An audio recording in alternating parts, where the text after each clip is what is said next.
Hi everybody, Matt Lawton here. This is the Astrological Winds channel. I'm going to take a look at the astrological weather report for the week of April 25th to May 1st. And that means next week I will take a look at the monthly report for May too. So a couple things right off the bat. We're going into eclipse season this week, the first of the two eclipse seasons of this year, 2022. If you remember, the nodal axis is in Taurus and Scorpio right now. North node in Taurus, south node in Scorpio. So we have a new moon in Taurus this week, so that means we're going to get a solar eclipse with that new moon. And also, very interesting is that 4 of the 5 outer planets are all in the late degrees at 20 at this point. Saturn's at 24, so not quite late, but then Jupiter, Neptune, and Pluto all in the late 20s. So that means like when one of the inner planets hits them, they're hitting them consecutively, those 4, one after another. So kind of interesting activity going on there. Okay, just a little bit of order of business first. So a lot of people don't make it to the end of the blog and they don't know how to get in touch with me. And I always say at the end of the blog, the best way to get in touch with me is through my email, which is mattthue823@gmail.com. For any reason, especially for readings, if you want to get a professional reading, I've been doing professional readings for over 20 years, and any other reason you might need to get in touch with me, once again, the email is mattthue823@gmail.com. Also, if you have YouTube, have a YouTube account, become a follower, turn your notifications on, and you'll always know when the blog is posted. And then there's also the comment section there. You can get in touch with me that way. The blog is also on multiple podcasts. There's really no reason to see the video. It's usually just me talking to the camera or maybe sometimes a chart. So look up Astrological Winds, that's with an S, channel on any podcast, and Buzzsprout puts it out there, so I know there's 15 to 20 of them that pick it up. Apple iPodcasts, Spotify, Reveal, things like that. Just look it up and you can get it. And remember too, if you don't know astrology, don't get caught up on my astrological terms. What you want to hear is what the energy of the week is. Now, if you are into astrology, I know a lot of you guys want to hear how I've determined what's going on. So, I do put it in there. But if you're not, don't get stuck up on that stuff. Just, let that go. And then otherwise, also you can be a follower if you have an Instagram account. Astrological Winds channel is on Instagram. I post the link every week to the blog, and I also sometimes do some daily updates that are just like 2 or 3 sentence blurbs on the day. So that's always fun. And the other place I put it is on Facebook. It is a private account. You have to go to Matthew Lawton, Lauten, do a friend request, and that's what I use my Facebook for specifically, is just the astrology stuff. So that's another way that you can find the blog. So yeah, and then like I said, also at Matthew-Lawton, Lauten, is my Venmo. Anybody who would like to give a donation of any size at any time for the blog is, times I have people ask me about that. You're more than welcome to. No donation is too small. But like I said, the best thing you can do for me for this free service is to pass it on to someone else you think might be interested in it. And then also, if you or someone needs a reading, get your natal chart done, get your predictive work done for the year, that kind of thing, get in touch with me about that. I've been doing readings for over 20 years professionally. Okay, so last week I talked about the Jupiter-Neptune conjunction, which is a great, one of the great aspects of this year, and what that energy is, and that how Mercury was like triggering that. And this week we have a continuation of that story, really. Mercury is still involved, but but it's mainly Venus now. And if you'll remember, Venus is in Pisces right now. And Venus is very happy in Pisces, exalted in Pisces. Well, that's where the Jupiter-Neptune conjunction was too, at 25 degrees Pisces. So Venus is getting close to that point in Pisces. So she is going to conjunct Neptune Wednesday and Jupiter on Saturday. So all this week, this conjunction is very much in effect. And, Venus, this is really going to bring a real nice thing. Like last week I said, Jupiter Neptune really is about a deeper spiritual understanding and awakening, on many levels, and on the positive side, like having our ideals appeal to our belief systems, our values, and there's an expansion going on and a greater tolerance and understanding and compassion. But the negative side of that is people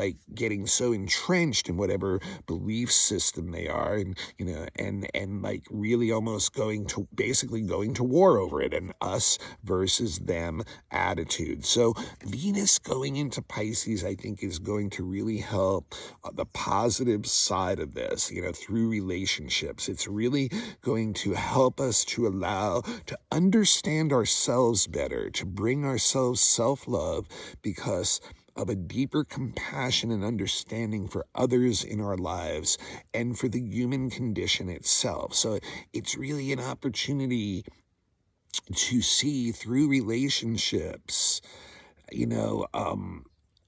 this finding places where we have tolerance, so that we can have tolerance for ourselves and drive out any self-hatred and negativity that we have, and therefore have more tolerance and compassion and unconditional love for others. We can't really have that fully for others unless we have it for ourselves too. So I think that's a lot of this lesson, and Venus, the goddess, is trying to help us with that, and it can bring in definitely much more inspirational and imaginative, artistic, creative work too, and possibly even windfalls with money, finances for some of us. But really, I think the lesson here is to learn tolerance and love for ourselves and for each other and for the human condition, and to really up that. And it's interesting too, because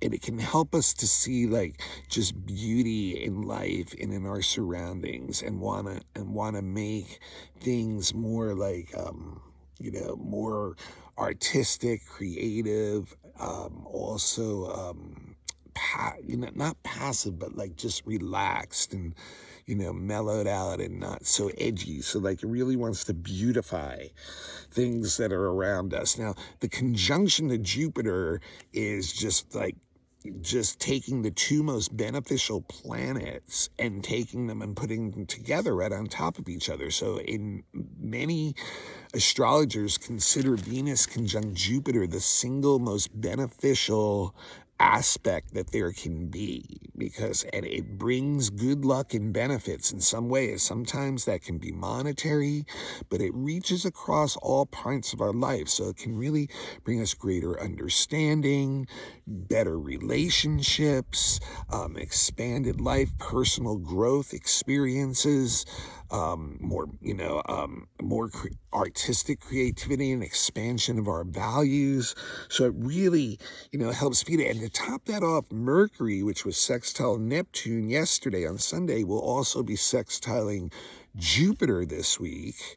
So that actually will not allow the Venus, Jupiter, Neptune, which can have a tendency to get passive and lazy together because everything just feels so good and life is so good. Mercury will be like, no, let's, use these opportunities to do some planning and organizing and, and getting stuff going into the world, and will bring up business opportunities, communication opportunities, connections, ability to learn more, take in more knowledge and wisdom. So it's going to help us to really activate this stuff with our minds too, to not just like have it be a feel-good, emotional kind of week on that level. It's interesting too, like I said, because all those outer planets are in the later degrees. What's going to happen after that is Mercury on Wednesday is going to trine Pluto. And then on the weekend, Friday, Saturday, Venus is going to sextile Pluto. So so I really think, at that point, it's going to be able to take a lot of this like deeper understanding and compassion that we've learned and apply it to ourselves, to our own inner terrain, to our own emotions. It'll be like we'll be able to be more forgiving of our own self and to face a lot of the psychic debris and shadowy and energy stuff that may have been coming up and exposed to us, and have a lot more tolerance for ourselves, a deeper understanding of the human condition. Mercury Pluto is really, is a very deep researching and investigative type mind, and you can use that on any level. It can repair situations, it can repair mechanical breakdown things, it can repair emotional stuff that's blocked, it can repair stuff that's holding us back. So it's a time when, we've been exposed, and I think the Jupiter and the Neptune and Venus energy, bringing that compassion in, will work well with the trine so that, it won't be such an edgy thing for us to face some of the shadow and to like want to move that energy out. And that's what Pluto wants. It wants that transformation, and with Mercury, it's a transformation of the mind. What's been blocking us, like ideas that we're stuck on, that we're power tripping on, that we need to like move out of the way so that we can allow transformation to come in. And it's interesting with Venus sextiling Pluto then on Friday, Saturday, once we do that clearing inside in the middle of the week, it shows that we can have new experiences, new people, new artistic output, new creative ways of doing things. Those opportunities will come to us because we've opened up that vacuum now, and it's going to allow that in. But it helps to look really deep within ourselves and at our belief systems, and really want to see where, certain things have blocked us, so we can move that stuff away and have this really deep focus in doing that, be really concentrated on it. So very interesting energy all this week with Venus hitting that Neptune Jupiter, a great opportunity to really learn a lot about self-love and love for others and the human condition, both emotionally and psychologically, and be able, it's like I said, you can't really have that with good relationships with others or even with the world if you're not having that with yourself first. So real good energy there. Now, it's an interesting thing too. Mercury, going back to Mercury, is going to change signs this week and go into Gemini, which is the sign that it rules. And interestingly enough, as it's going into Gemini, it's going to start slowing down. On May 10th, it's actually going to go retrograde at 5 degrees of Gemini. So it's only going to get into Gemini for about 5 degrees before it slows down, turns around, and comes back. And like I said earlier in the year, all 3 of our Mercury retrograde cycles for this year are going to start in air signs and then go back in retrograde back into the prior Earth sign. So this one is going to end up going back into Taurus, but we're going to have 3 weeks of Mercury in Gemini first. And even though it's kind of slowing down, we are going to get a taste of that Mercury in Gemini. And why is Mercury in Gemini in rulership? Because they're very similar. The planet's energy and the sign of Gemini are both very similar energies. It puts us it's all about the mind, it's all about our intellect wanting to take in more knowledge, education, very curious mind. Our minds want to jump from one thing to another, anything that looks interesting or attractive. We're kind of like a butterfly going from flower to flower, taking a little bit here, a little bit there. And what else do we want to do in Mercury's in Gemini? We want to talk about it. We want to express or have a conversation or just talk things out, not really even necessarily find answers, but kind of just talk about what we've learned about. It's because it's so interesting. So we want to share that with others. So Gemini Mercury is all about communicating too and connecting and with this information that we're taking in and wanting to share it with others. But it is superficial. We don't get, in fact, one of the problems with Mercury in Gemini is it does not stick to anything very long, that it wants to move on to something else. So it can adjust. It's a very acute mind. It's also a tricky mind. It can even be a deceptive mind. Gemini is a dualistic sign, so it's really good at playing poker, so to speak. It can be the trickster, but it really is and it gets impatient quickly. It really wants to move on. But it's a good time for all kinds of communicating, collecting information, short trips, things like that. It's really, that kind of thing. And that's what Mercury's all about. So you can see why Mercury's so happy. So we're going to get 3 weeks of that before it goes back into Taurus. And I can't help but think what's going to happen is the speed of life may start to pick up for a lot of us for these 3 weeks. And then all of a sudden the brakes are going to be put back on when Mercury hits that Gemini 5 degrees and comes back and then goes into Taurus. And we're going to be forced to probably slow down again and really have to just for some reason, a lot of decision-making, business, whatever it may be,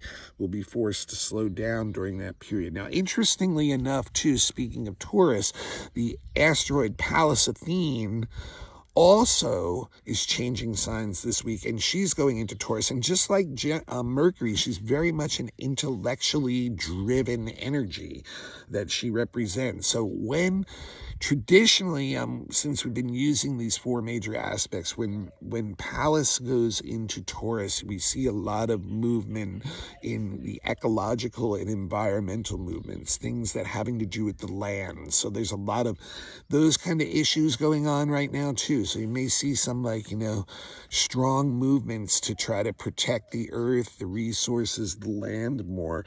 Also this week, and I mentioned it in the monthly, mentioned it last week again, Pluto on April 29th is going to go retrograde on Friday. It's the first planet going retrograde since early February. So all those planets going forward, this is going to be the first one that, starts to go in retrograde motions. And 7 months of Pluto going forward. And if you think about the last 7 months in your life and in the world, a lot of things have happened. A lot of very transformational events have happened in the world.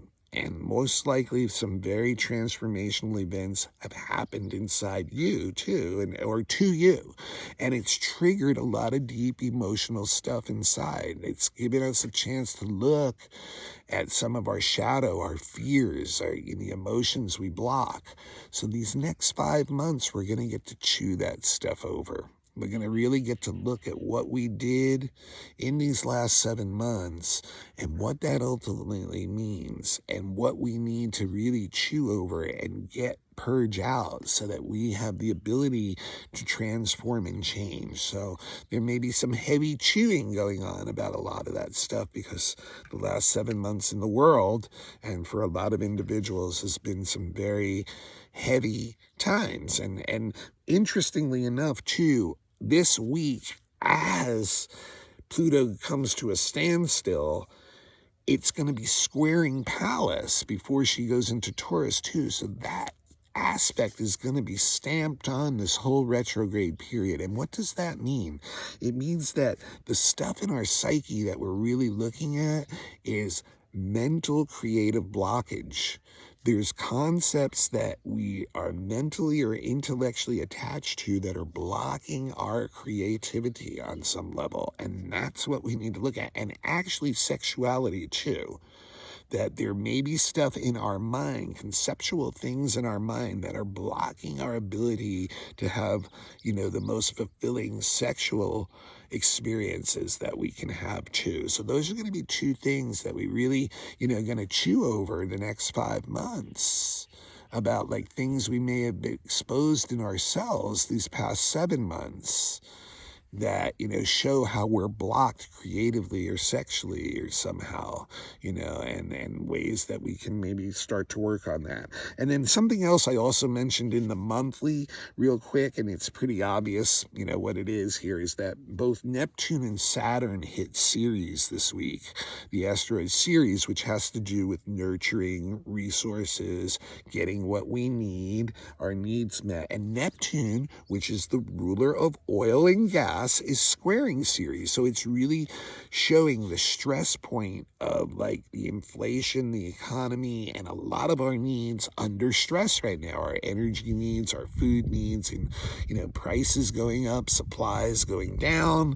That is the Neptune square Ceres being driven by the oil economy that, the world is on.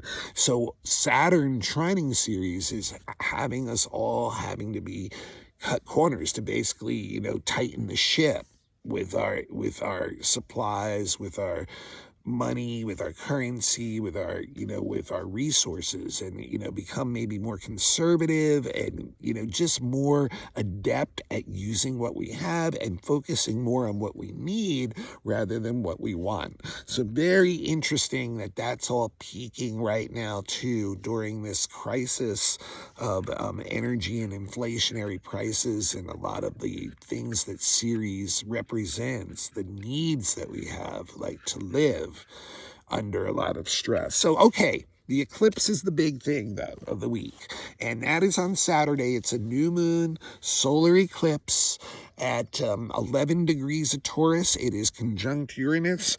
It is an eclipse. If you remember right, I've talked about eclipses before.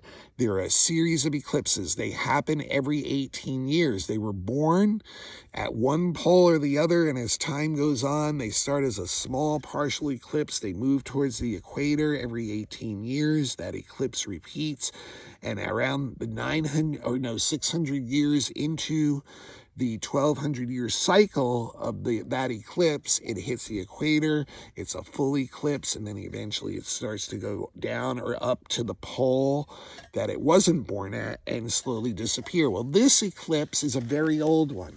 It was born in 850 AD. So it's the second to the last time that this eclipse is hitting, which is good. It's very partial and it's not as strong. And this eclipse actually holds a lot of promise in it too. So it's in Taurus, and the moon in Taurus, is always is seeking security through stability in resources. So there's that resource thing coming up again. Your eclipses are very interesting. If they hit our chart, and what you want to do in your chart is look where 11 degrees Taurus is and what house that is, and that will tell you the area of your life that's going to be most affected by this eclipse. But like I tell people, my analogy always with the eclipse, and you guys probably have heard it before if you've been listening to the blogs, is like you're walking down an avenue in Manhattan 40, 50 blocks for a long time. That's your life. It's just like in this straight line, you've been doing this, and all of a sudden an eclipse comes, and it's like you make a right or left turn down a street all of a sudden, and your life takes on a whole new direction. And eclipses, a lot of times, especially a solar eclipse like this one is, will bring in outer events that force that change. So if it hits your chart, or a country's chart, they're going to be the ones that have a sudden change that, changes the whole life path of you or that country. And, and that can be upsetting for sure. We're not, especially immediately, it can be, quite an adjustment to make. But the moon in Taurus wants security. It wants to know that its basic needs are being met. It wants stability in those needs. It wants to know that, there's a rhythm to those needs. So what's going on right now, and I said that when the North Node went into Taurus, we're going to be spending a year and a half relearning how to deal with resources. That's what Taurus is all about.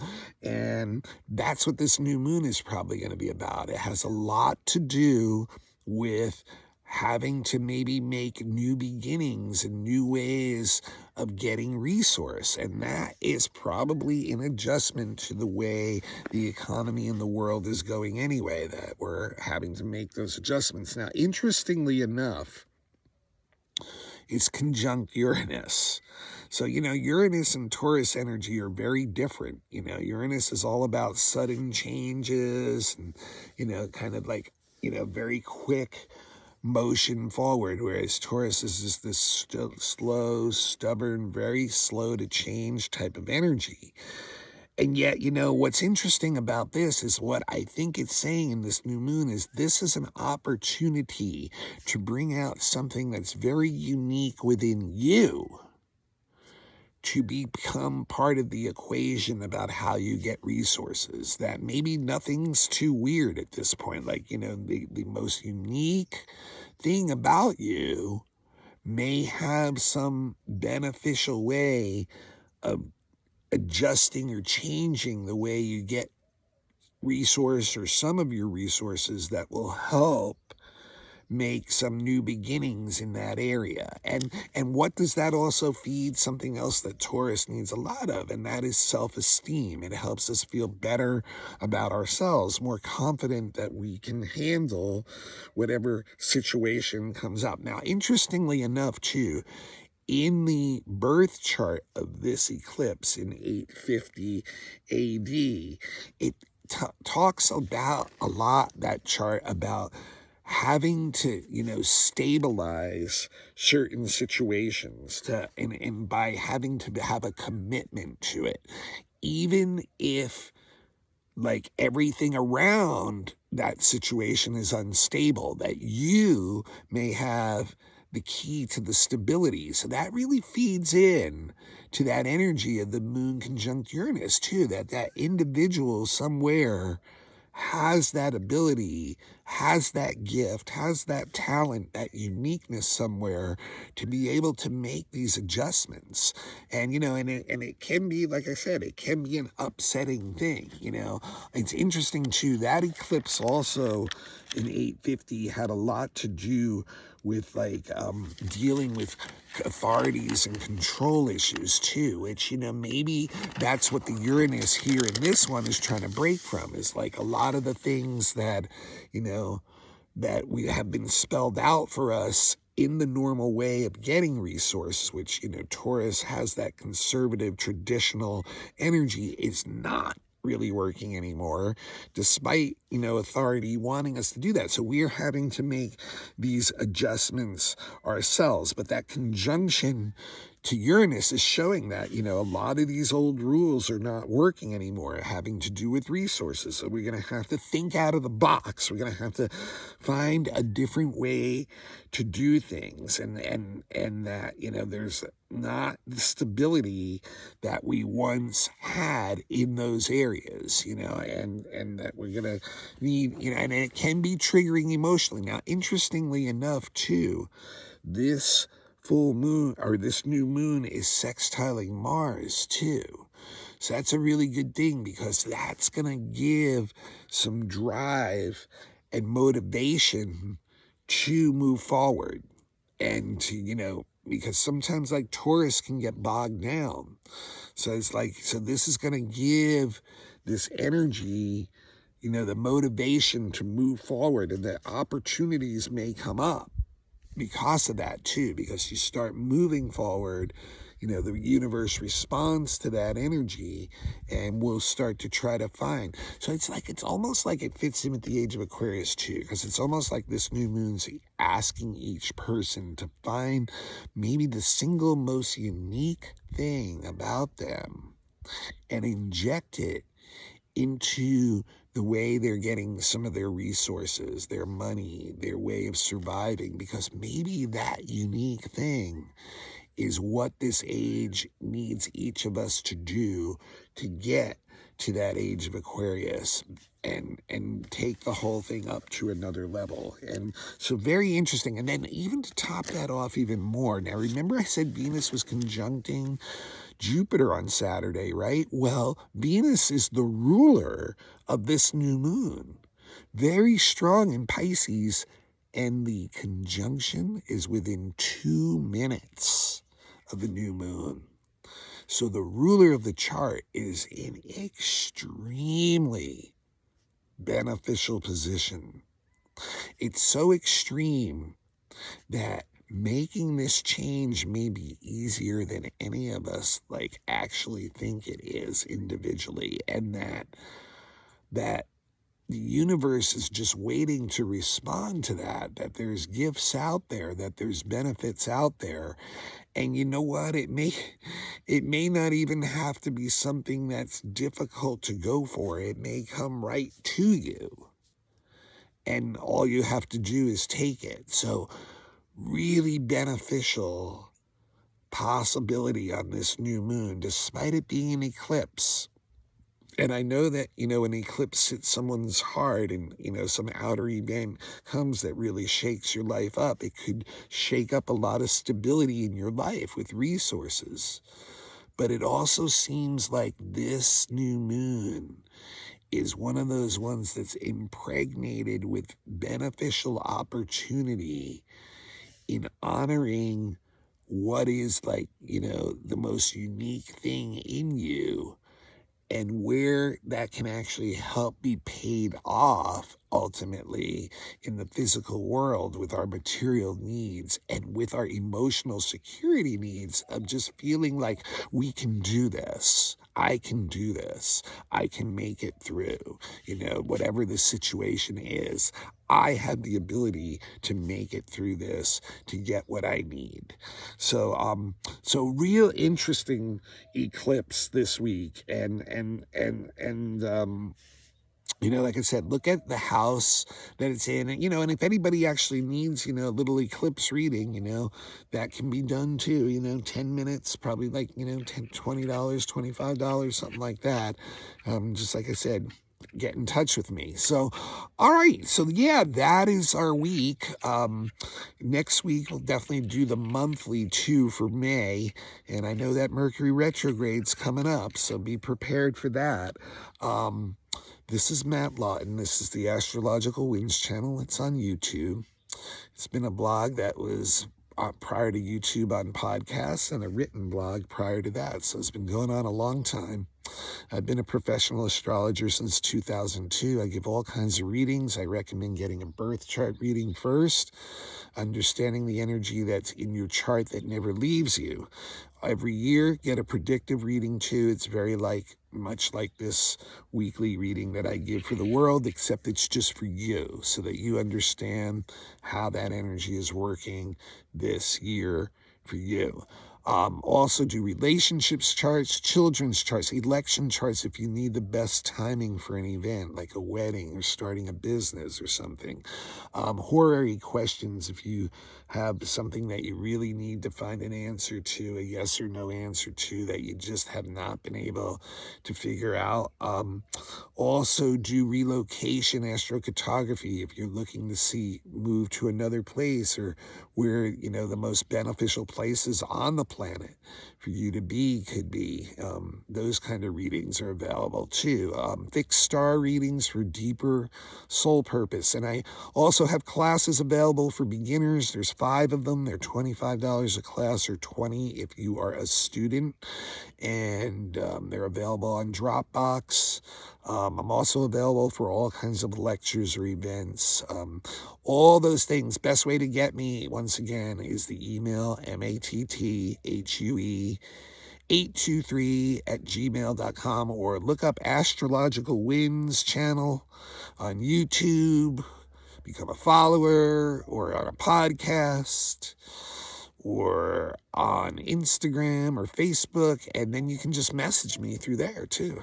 Easy way to get me that way. But once again, the email is matthure823@gmail.com. All right. Just about at the end of April, we'll be going into that retrograde eclipse season, ready for some changes.